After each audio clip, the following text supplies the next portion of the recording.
പഞ്ചായത്തിലെ ഉളനാട് കോണത്തുമൂല ജംഗ്ഷനിൽ റോഡിലേക്ക് കയറി നിൽക്കുന്ന ട്രാൻസ്ഫോമർ അപകട ഭീഷണി ഉയർത്തുന്നു. നിരവധി തവണ അധികൃതരുടെ ശ്രദ്ധയിൽപ്പെടുത്തിയിട്ടും നടപടികൾ ഉണ്ടായിട്ടില്ലെന്നാണ് ജനങ്ങളുടെ പരാതി. ഉളനാട് കോണത്തുമൂല ജംഗ്ഷനിൽ സ്ഥാപിച്ചിരിക്കുന്ന ട്രാൻസ്ഫോമർ അപകട ഭീഷണി ഉയർത്തി നിൽക്കാൻ തുടങ്ങിയിട്ട് കാലങ്ങളേറെയായെങ്കിലും ഇതുവരെയും അധികൃതരുടെ ഭാഗത്തു നിന്നും യാതൊരു നടപടിയും ഉണ്ടായിട്ടില്ല. അക്ഷരാർത്ഥത്തിൽ റോഡിന് നടുക്കായാണ് ഈ ട്രാൻസ്ഫോമർ സ്ഥിതി ചെയ്യുന്നത്. ഈ ഭാഗം ഹെയർപിൻ വളവായതിനാൽ വാഹനങ്ങൾ അടുത്തെത്തുമ്പോൾ മാത്രമാണ് ട്രാൻസ്ഫോമർ ശ്രദ്ധയിൽപ്പെടുന്നതും. ഇതുമൂലം ഇവിടെ വൻ അപകടങ്ങൾക്ക് വഴിയൊരുങ്ങുന്നു. പലപ്പോഴും വാഹനങ്ങൾ അപകടത്തിൽ നിന്ന് തലനാരിഴയ്ക്കാണ് രക്ഷപ്പെട്ടിട്ടുള്ളത്. കൂടുതലും രാത്രിയാത്രയ്ക്ക് ഈ വഴി വരുമ്പോഴാണ് അപകടങ്ങൾ സംഭവിക്കുന്നത്. രാത്രിയായാൽ വഴിവിളക്ക് പോലും കത്താത്ത ഈ പ്രദേശം തീർത്തും വിജനവുമായിരിക്കും. പന്തളം ടൗണിലെ ട്രാഫിക് കുരുക്കിൽപ്പെടാതെ പത്തനംതിട്ടയിലേക്ക് എത്താൻ ജനങ്ങൾ ഏറ്റവും കൂടുതൽ ആശ്രയിക്കുന്നതാണ് ഈ വഴി.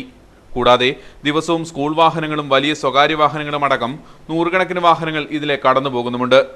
ഇതിനു പുറമെ സ്കൂൾ സമയങ്ങളിൽ ടിപ്പർ ലോറികൾ പായുന്നതും ഈ റോഡിലൂടെയാണ്. എന്നിട്ടും KSEB അധികൃതരും പഞ്ചായത്ത് അധികൃതരും മൗനം പാലിക്കുന്നത് ജനങ്ങൾക്കിടയിൽ പ്രതിഷേധത്തിന് കാരണമാക്കിയിട്ടുണ്ട്. News bureau, Pandalam.